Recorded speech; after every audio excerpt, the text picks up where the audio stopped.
Howdy, hello, everyone. Um, this is a preview and the first look at what we're going to be doing for this semester, and we are going to have some fun. Okay, at very least, even if it's not fun, it's going to be beautiful. Whatever you do in life, at least try to make it beautiful. So, one of the things you're going to really enjoy about this semester is that we're not looking for uniformity. There will be a few examples of standardized test documents where we have to answer the right questions. But those are going to be mostly for practice. What I'm more interested in is two things. One, you, and two, how you all work together. Social studies should be about studying society, not just about looking at the folks from our past.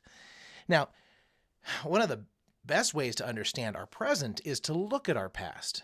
Because when we look at our past, it's generally speaking, this isn't always true, generally speaking, it's a little less controversial because there's, frankly, less information.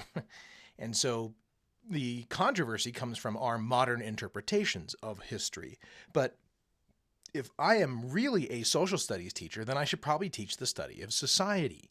And what better place than here, and what better time than now to study before we look backwards in time to see how our ancestors dealt with similar, if not sometimes identical problems.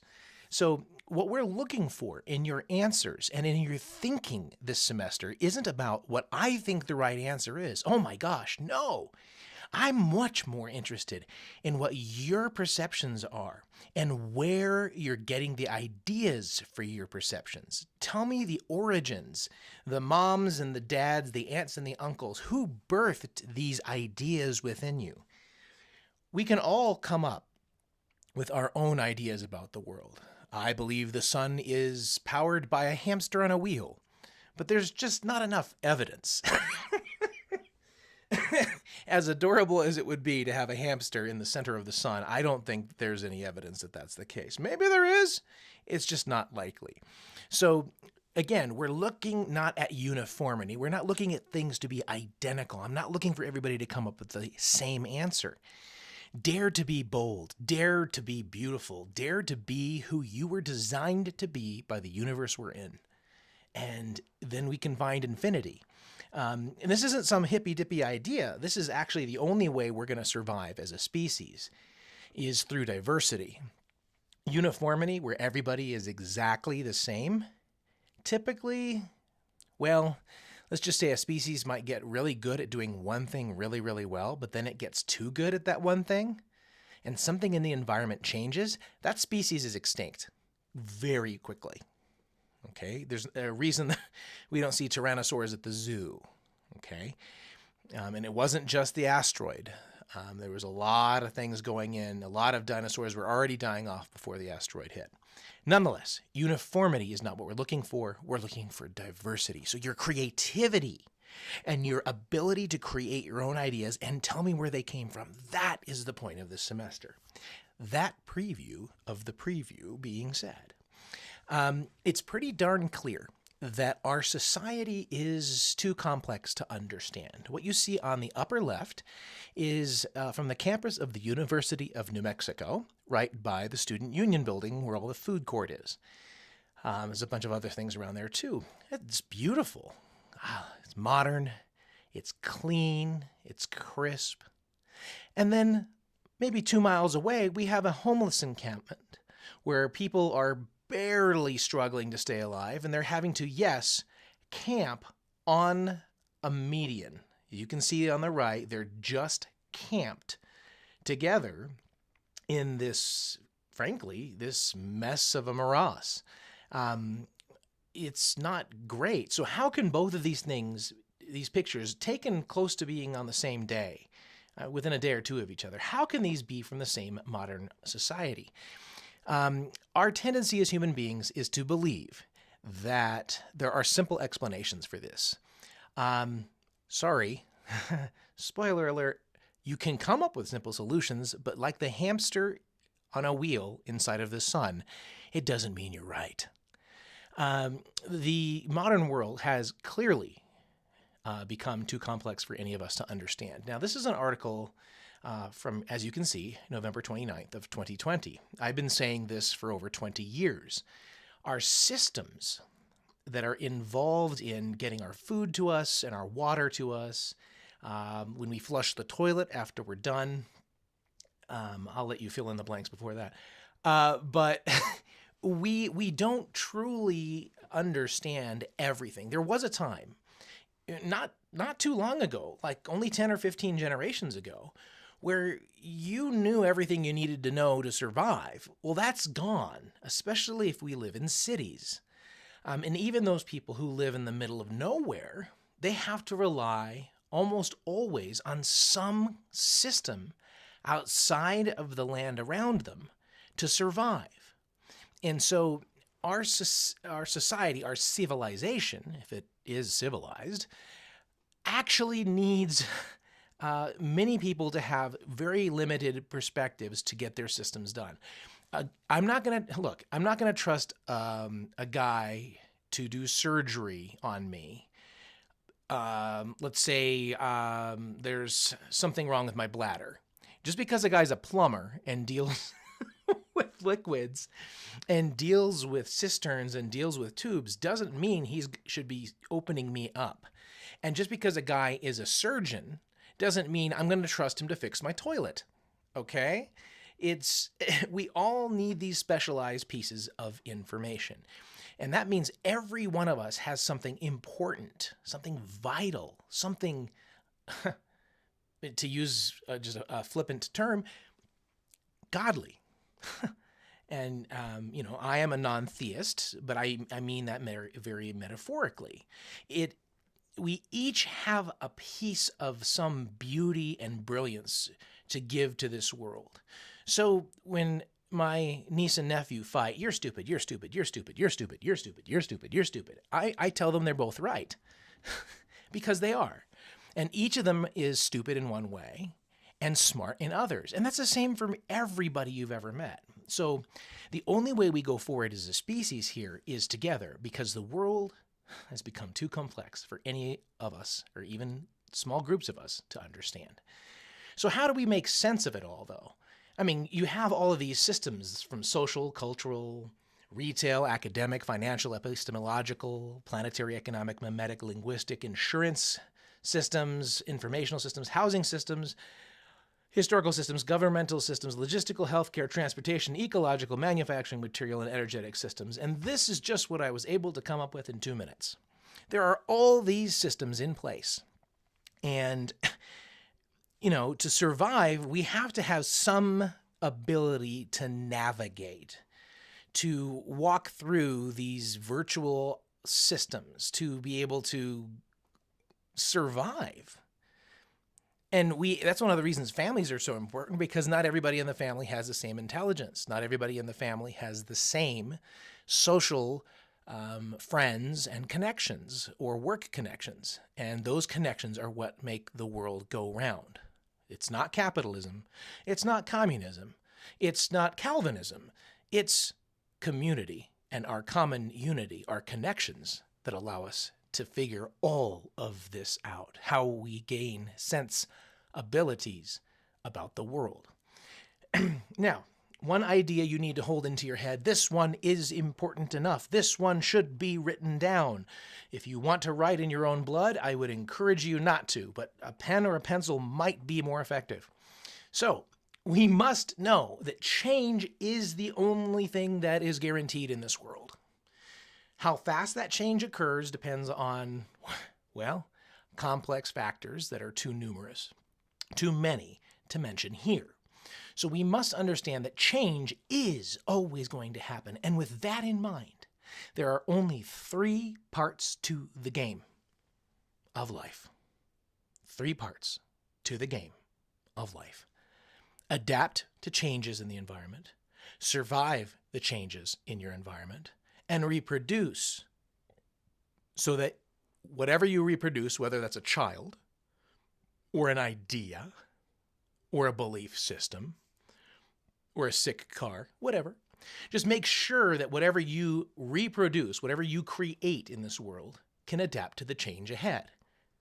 If all of the cars in Japan have to be electric by 2050, if you own a gas vehicle, you might want to think about converting it to electricity if you want to drive it around very often. The things you make, the things you adapt to, and the things that will help you survive means that whatever you come up with in life has to change with changing circumstances. Okay? Hope is not enough. Meditation is not enough. Prayer can get us through. Talking it out with our families can get us through and help us come up with solutions. But hope sitting there on a shelf ain't gonna cut it, people. We have to think and, more importantly, act deeply as if what we do, everything from how we raise our children to how we wipe our bottoms and everything in between, is going to impact the next 7 generations. That's the level we have to start thinking at. Now, what we have to really start to think about, sorry about the coughing in your ear, is, we have to think about how are our systems doing, our networks doing, how are our ecosystems doing. I will use these 3 words interchangeably. They will be basically the same thing as we move forward in the semester. I think we all know it's not so good. As the meme army here, this is a very famous painting. I can't remember the last name of the painter, but his last name starts with a T. Obviously, the memes were not part of this original painting, but this is a painting showing the fall of the Roman Empire, okay, and the chaos from their civilization collapsing. And we might be in that kind of situation, but it's not necessarily the end of who we are. It's the end of one kind of being and the beginning of another. And it's important to mourn and feel sad and be upset and angry at the end of one way of living. However, with surviving and adapting and reproducing, we can survive this as a species, and hopefully, with luck, hard work, and deep thinking and acting, we can survive even the most calamitous, the most catastrophic, the most dangerous of events. But we have to do that through the way our civilization has occurred. We either turn off all the electricity and start walking everywhere, biking everywhere, and horses become popular again, or we're going to have to start thinking about all of these different things, plus probably thousands more, that make our modern world possible. And this is probably a little bit complicated, and it is, but you don't have to know every part of it. Remember, it's all still connected. Notice that there's not a single circle, not a single intersection of lines that doesn't connect to everything else. Everything is connected. So in order for us to move through these systems, let's say I'm this, maybe this pink picture. Let's go over here. Social sciences. I'm social scientist here on the right. If I want to understand how the chemicals inside of the human body impact behavior, I might want to go talk to a chemist, and I might want to go talk to a biologist. And maybe, because some diseases like rabies can change your behavior. How can infectious diseases change our social relationships? I'm not going to be able to answer that question from inside of this little circle, so I have to transfer my ideas and basically mentally walk through all of these. But I just need to find a couple of people, and then those people know other people, and then those people know more people, and suddenly you have a team together, and you can solve really complex problems that each of you individually could not have had a chance of solving. That's our future, is collaborative intelligence. That is the intelligence with which we must meet life if we wish to survive. So how must we survive? Well, part of it, again, collaboration and common union. There are basically, if we're going to break that apart, 2 possibilities. We need a wider variety of mental and social tools. We can't seem to learn the ones we need to know now. So probably adding more things to think about and do is not the best approach. Or we need to start, we need to start exploring a deeper, more fundamental and universal set of ideas. Those ideas must apply to many, if not most, circumstances and at multiple scales of organization, space, and time. Now, that's a big sentence, and there's a lot of big words. And that's the solution. And you don't have to understand everything that I just said. You will. You don't have to understand it right now. Adapt, survive, reproduce. Change is inevitable. That's what you need to know. But knowing these ideas, knowing these tools, having these tools is not enough. I can have, I'm going to show how ignorant I am with cars. I could have a spark plug timing light. I could own one. I don't know what to do with it. It flashes funny. That's all I know.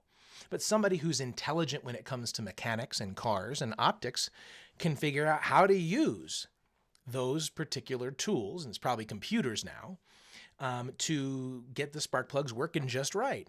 I don't have a clue how that works. And so this just goes to reinforce, if we're alone, if we're atomized, if we're disconnected from other people, we're just not going to be able to systematically put our kids and our community and our country into the multicultural and inclusive democracy many of us dream about. We want a world where people are loved for who they are. We are not all the same.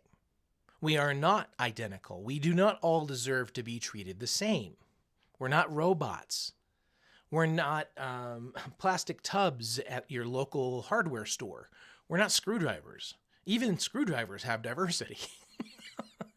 We have to really accept that everybody needs to be judged on who they are and exist as who they are, and then we move together towards an improved tomorrow for everybody. That's the only way we're going to move forward.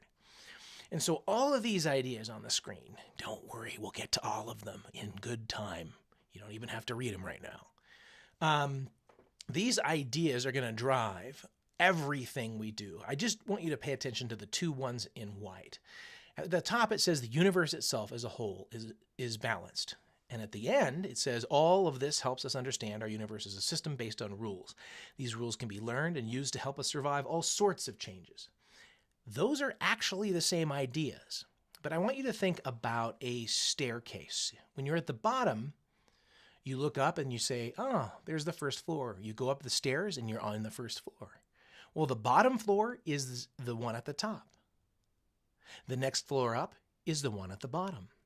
Okay?